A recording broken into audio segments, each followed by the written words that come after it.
Alright, YouTube view, welcome back to the channel, ladies and gents. Today's video is going to be about this little clip right here. Build GTR, you got all money. A Hellcat would murder a stock GTR. Well, we know that. We know that any stock car is just a stock car. Right. Who drives a stock car nowadays? Nobody. Nobody. All the Mopar guys are like, Hellcat, Demon, Track Hog, all this. I got that new Demon 170 is coming out. That thing right there, nothing beating that. Build for build. I don't like how people are like, oh, stock for stock. No one has a stock car, bro. When you build a car from shops that go all out, no disrespect to these shops out here, but you never see a Hellcat, you never see a Corvette, you never see a Mustang make it past the second or third round in roll racing at Texas 2K. You never did, because GTRs, Lambos, and Vipers run that shit. So as you can see from this video, obviously he gets a lot of flack from Hellcat guys. You know, he's imitating, oh, Hellcat Demon 170, blah, blah, blah. So I'm assuming he gets a lot of flack and a lot of, you know, shit talking from Hellcat owners, and you know, I agree with him to an extent, and I'm going to tell you where I disagree with him. So where I disagree with him with is where he was saying how stock versus stock, no one keeps a car stock. I'm like, what? And he was saying how no one keeps a car stock. There's tons of stock cars out there. Modifications to compete and do what these cars do out of the box, especially the Demon 170. The Demon 170 is running 8 on E85 from the factory. That is absurd. 8 out of the freaking box from the factory as is. No Nissan can do that. No Lambo can do that. No Ford can do that. No Chevy can do that. If you can, please chime down in the comments. Show me one Chevy, Ford, Nissan, Toyota, Lambo that can run 8 from the factory out of the box. I'll wait. Only cars I can even think of are the Rimac, Navara, and maybe a Tesla Plaid with some weight reduction. But is it modded at that point? I mean, it's weight reduction. Does that count as mods? I don't know. But those are about the only cars that I can tell you that will do 8s and run the Demon 170 times. So that's where a lot of people love these cars, the GT500s, your Hellcats, your Z01s, your CTSVs. That's where a lot of people love these cars, because it doesn't take much to make them competitive at the track. It literally only takes a tire. That's all I have done, and you saw it that last track day. I went out there and won 11 out of 12 races with the one loss coming from a Tesla Plaid. So if all it takes is a tire to be competitive, I think that's justification enough for a lot of people to go out here and buy these boats and leave them as is. So a lot of people are going to keep them, or going to buy these cars and going to keep them stock. I'm in a lot of Hellcat groups, and I'm always shocked to see how many people don't modify their car. I thought everyone modified their car, at least according to, you know, Danrue in this video here. No one keeps their car stock, right? But wrong. I'm in tons of Hellcat and Mopar groups, and a lot of people are keeping these cars stock. I see a lot of them, you know, hey, I'm posting my Hellcat for sale, never been modified, never this, only 5,000 miles, only 10,000 miles, never been modified, blah, blah, blah. Literally only has an exhaust.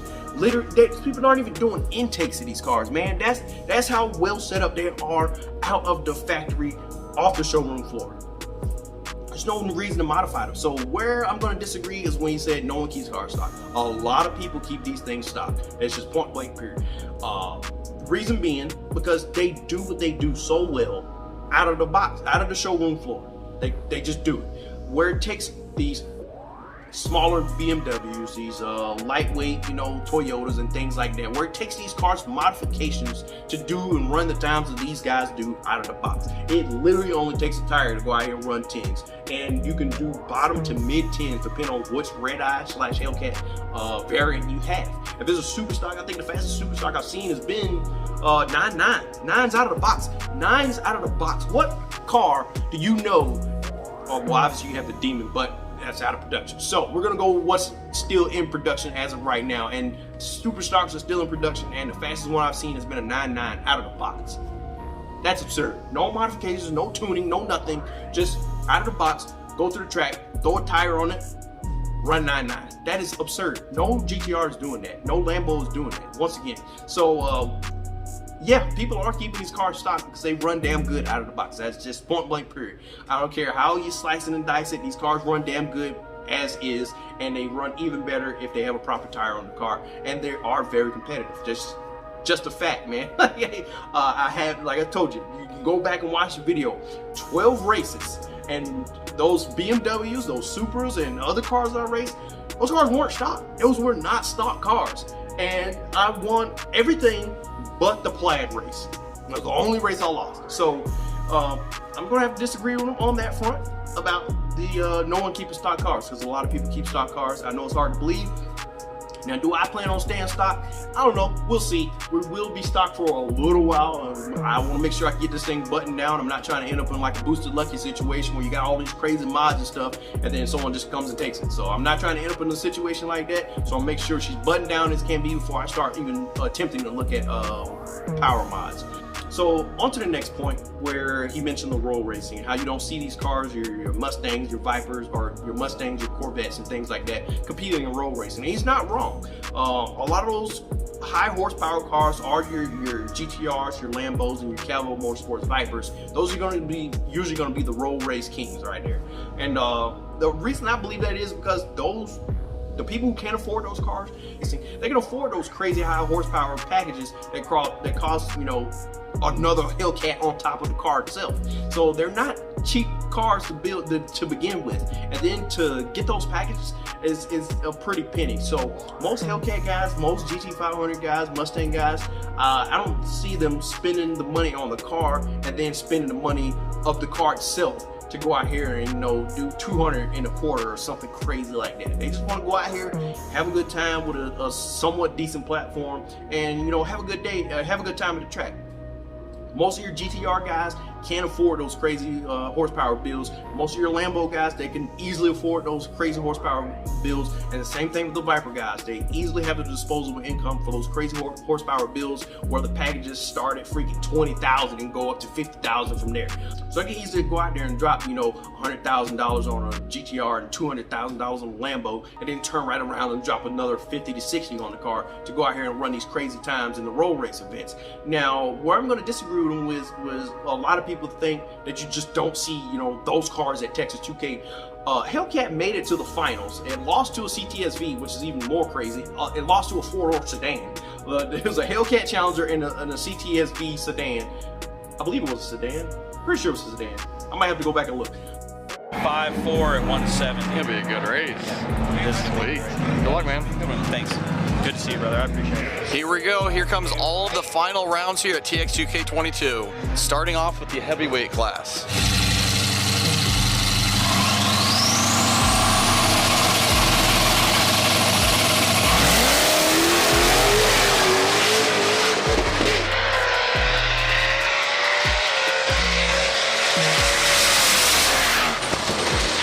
Woo! 801.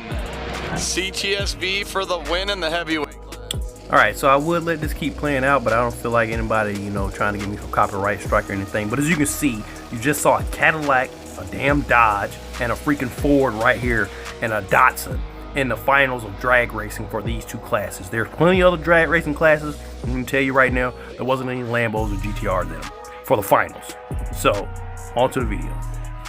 It was a CTSV, and they made it to the finals in the heavyweight drag racing class. So there's a ton of drag racing classes, for those of you who don't know, and only about 4 roll racing classes. And most of those roll racing classes are like stupid high horsepower cars. So yeah, they start everywhere from like 800 to 900 horsepower and go all the way up to the unlimited class, which is, you know, hey, you bring what you got. We can't keep making classes. You guys are too freaking fast. Unlimited classes for whoever, and that's where you're going to see most of those Lambos and GTRs and Vipers competing in those unlimited class.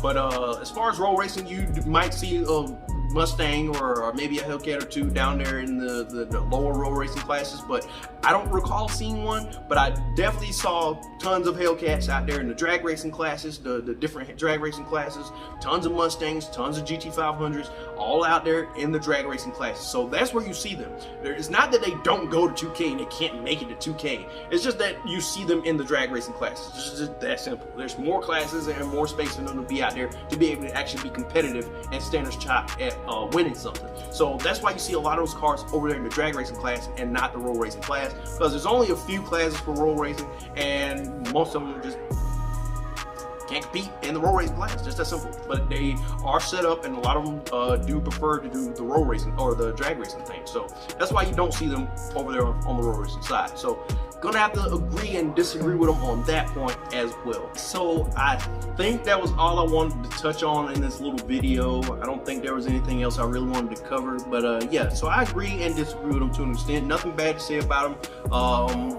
I actually do have, you know, somewhat of respect for him. He's not just your average, you know, a brain dead ass TikTok. He actually does like cars. He's actually into cars, and he actually has a pretty well set up GTR himself. So nothing but kudos to Danrue on that front. But I do have to disagree with him on a few points that he said in the video. Like, he's not 100% wrong, and like I said, that was the point of this video. It's just to show where I kind of disagree with him with, but he's not 100% wrong. Like, you don't see those cars competing, and this is just my little video explaining what I believe is the reason why you don't see those cars up there competing in Texas 2K, and of course disagreeing with, you know, who keeps a stock car. Like, a lot of people keep stock cars. But that was it. I believe that is all I wanted to cover. Enough rambling on. It's your first time stopping by, like, subscribe, hit that bell icon so you guys get notifications when these videos go up. So go to the Instagram channel and low376slow, all one word. I'll put it down in the description. Until next time, to you, I'm out.